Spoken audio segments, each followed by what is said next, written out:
පරිවර්තනය නොවන ලෙසට කටයුතු කරන්න කියලයි අපි ශ්‍රී ලංකා රජයෙන් මෙන්ම LTT සංවිධානයෙන්ද ඉල්ලා සිටින්නේ. අපි LTTට කියනවා සිර කරගෙන ඉන්න සාමාන්‍ය වැසියන්ට හමුදා පාලන ප්‍රදේශයට පැමිණීමට වහා ඉඩ දෙන්න කියලා.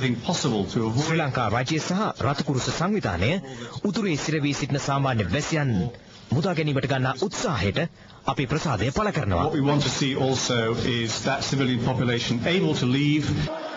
මේ අතර ඉන්දිය රජයද අපේ රටේ පවතින වත්මන් තත්ත්වය පිළිබඳ ඊයේ අවධානය යොමු කළා. ඉන්දිය විදේශ අමාත්‍ය ප්‍රණාබ් මුඛර්ජී මහතා ඉන්දිය පාර්ලිමේන්තුවේදී ශ්‍රී ලංකාවේ උතුරේ ගැටලුව පිළිබඳව අදහස් දැක්වුවා.